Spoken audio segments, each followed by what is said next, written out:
Here's some pictures of me from Millionaire Chess. Played in Las Vegas, Nevada with my cowboy hat there. There was a lady there taking a picture. She was nice enough to post them online for me.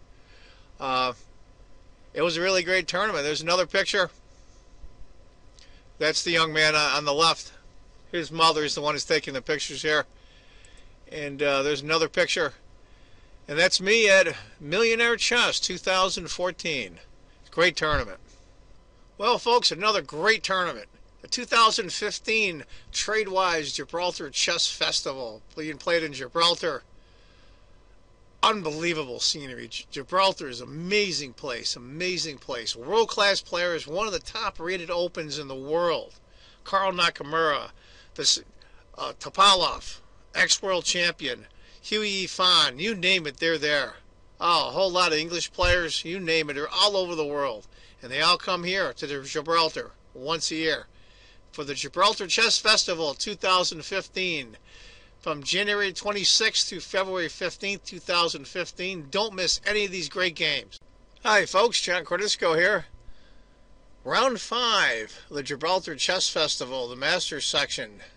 And between Adhiban is white, exciting player from India, great preparation, knows openings backwards and forwards.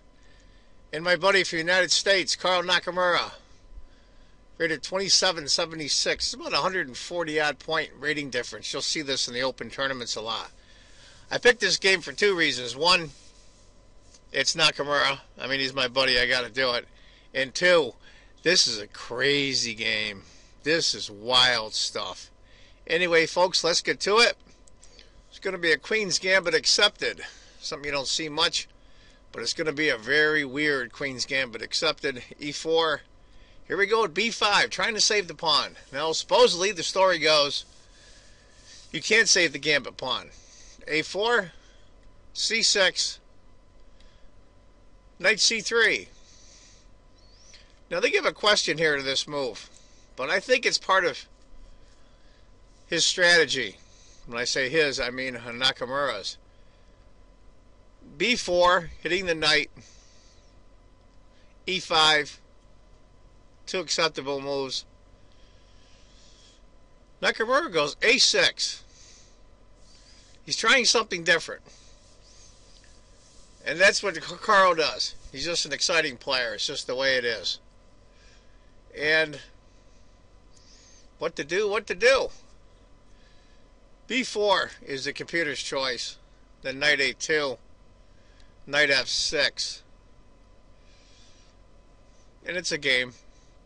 But after A6, A takes, C takes, Knight takes.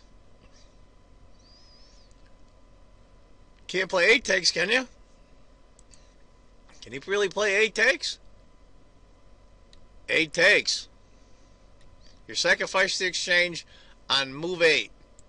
Okay, we're off. Bishop B7.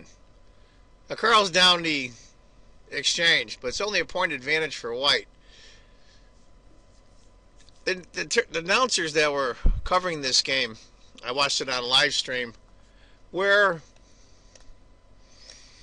you know, they saw this before, but this is kind of new territory and it's kind of not.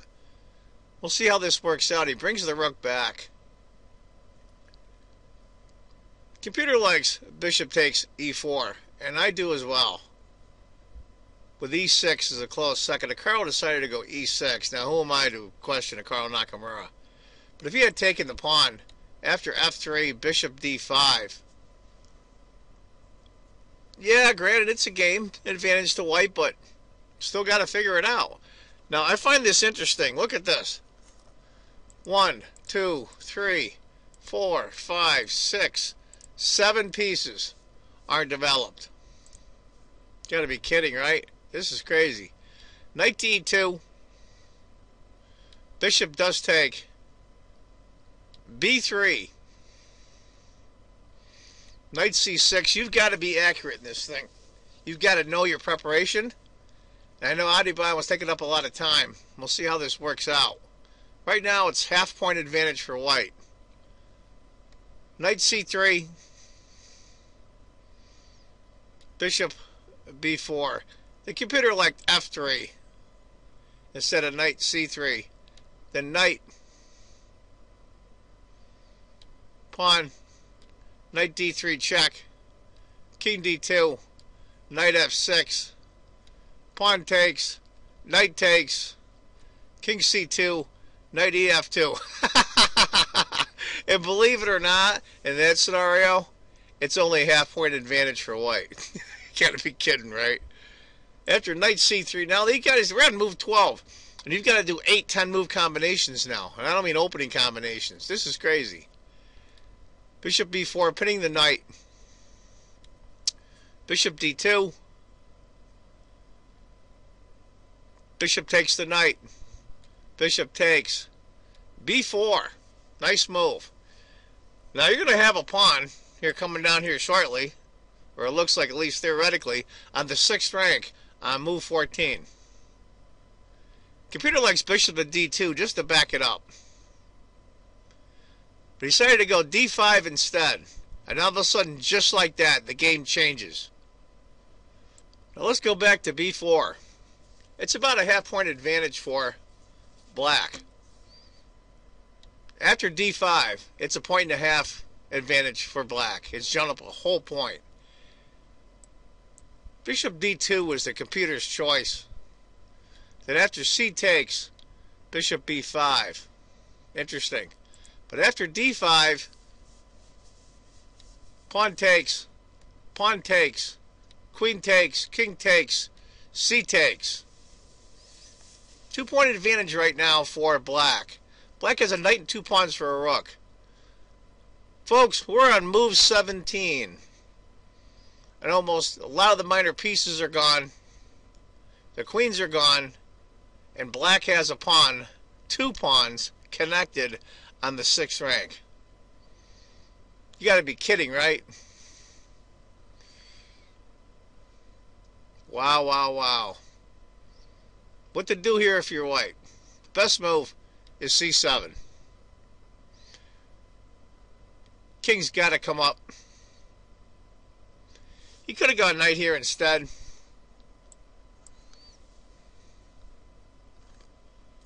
But he didn't. Now, if you notice, this check is no good right now anyway, because the bishop's guarding the square. That's what's holding this whole thing together. After king to d7, rook a3 is going after the pawn. b2. Now he queens on purpose. King takes, so he can take the pawn with check. King has to move. Bishop d3. Now try to figure out the next move for black. What would you do as black here? You go to take the bishop. He retakes with check on the king. Say king moves. He's going to move the rook back over. And you're going to lose that pawn. And that's really bad for black. So what does Carl do? He queens the pawn. Check. Takes that away. The bishop had taken instead. Rook g1. Bishop d5. Rook takes. It's basically an even game. But after you queen, the bishop has to take. Bishop takes. Rook b3. Bishop b4. Now, it's a little bit different. A lot different, actually. 2 pieces and a pawn for a rook. That should be winning. But Carl's got one problem. Rook b8. Now, these guys are world-class players. It doesn't look as bad as it looks, but how in the world are we going to figure out how to get this knight out of here without losing this rook? That's the task for Carl. So he starts. g5. Again, taking the pawn is no good, because after rook moves over, bishop and king, not good. But after g5, king e2, king e7. He's got to try to bring the king around to guard the rook. And then the knight can move out either here or here. H4. Now, I saw the interview with Akaro after, and he said H4 was a mistake, but computer actually likes it. After H4, G takes, Rook takes, Bishop C6. Again, what he's going to try to do is put the bishop here and block it to get the knight out. Rook C4, Bishop E8. Here we go. Now, if Rook goes here, this knight can come out and guard the bishop. And this Rook can finally get out. Rook C7 check. King D6. Tough, tough, tough. Go figure this out, folks. Rook A7. And finally, Akaro can get the knight out. Now everybody's thinking, how can he, what's the threat? The threat is, kid, got to be careful with this checking square. Got to make sure this rook has to guard this square. So he goes rook checks, king e5. Here comes the king back around. But you still have to be precise. Akaro has to be precise. He can lose this. Now there's a threat on the board. Black's threatening this check now we just talked about. Pick up this rook. Has to move the rook to guard that square. Give you an idea. Rook takes c7. Bishop. Rook, the knight's not free. Rook has to block. Rook d8. Rook takes. Rook takes. Full piece up for black. Game's over. After rook to b7, Akaro comes around with his king. Brings the other rook to guard each other and guard the checking square on b5. Knight g6. Interesting though. h5. Rook b2 was a choice, I think. But after knight g6, Akaro's untangled himself. Now to proceed on.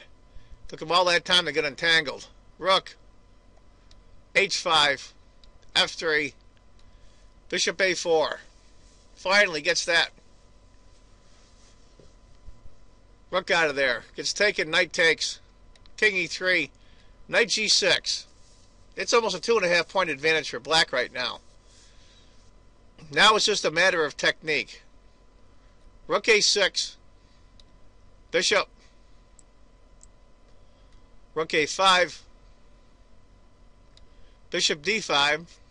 Just getting set up here. That's a good spot for that bishop in the middle of the board, being guarded by the e-pawn. Rook a7, e5, rook, bishop comes back. That pawn is guarding some key squares here. This bishop's guarding the squares here and here. Not many places for that white king to go. Rook b5, h4, rook b1. Now the king can come up. Rook b5 again, f6. And slowly creep, slowly turn the screws. Rook b7, king f4. Here it comes. King has to go back to protect the g-pawn. Now the knight. Rook b6. Bishop comes up. Just backing up white, backing up white. Rook b8. Bishop comes over. Rook. Just maneuvering his knight around now. Rook a4. Not much white can do. Move that rook around. He's basically at the mercy of black. King g6, rook a1, bishop d5, rook d1 hitting the bishop, but is picked up by the knight. King g5, rook d2, and f5. Here it comes. and that's where Adhiban resigned. That was a crazy game. I got to tell you, that was a crazy game. Good for Carl. It was a crazy game he played not too long ago, and they asked him about an interview, and he says, well, that's what the fans want. They want great games. So, we got one. Anyway, Carl now has won 5 in a row. He's the only player left in the field with 5 wins in a row. There were 2 or 3, I think, with 4 wins. Carl's the only one with 5. Now, for round 6, my understanding is that Carl's going to be playing the highest rated person is Topalov. No chump. Top 5 in the world, ex-world champion. Yeah, he might be pretty good. Anyway, so look forward to that game tomorrow on Sunday. So there it is, one of the games from round 5 of the Gibraltar's Chess Festival. Hope you enjoyed it. I want to personally thank all my new subscribers. I've gotten a lot this month in January and a lot of views. I can't even tell you how thankful I am. Maybe my channel is finally catching on a little bit. For a little guy like me who lives in upstate New York that just loves the game, it's very encouraging. Thank you, I appreciate it. And as I always say, if you think chess is just a game, you're not playing it right. Take care, folks. Bye-bye. Cordisco's Corner Store is hosting its 5th annual chess championship. The Broome County Chess Championship Francis Cordisco Memorial got started over the weekend. Organizer John Cordisco says it's an opportunity for chess fans, both experts and newcomers, to test their level of skill. There are 2 sections depending on level of play, and both have cash prizes for the top 3 winners. We draw some really good players. There's some pretty good players in this county, and it's a very high quality chess compared to the number of people in the area. It's a great tournament, and I encourage people to come down and just to watch if they want. The second and final round is this Sunday from 10 until 4, and it takes place at Cordisco's Corner Store at 308 Shenango Street in Binghamton.